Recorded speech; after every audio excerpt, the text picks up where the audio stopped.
د جهان نیوز درنو لیدونکو سلامونه، وخت په خیر، ستړي مشئ. په خوست کې د غنمو په حاصلاتو کې زیاتوالی راغلی دی.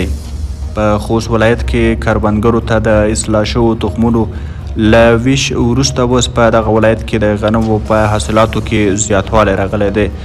د خوست د کرنې ریاست مسؤلین وایي چې په یاد ولایت کې له کروندګرو سره پوره همکار دي.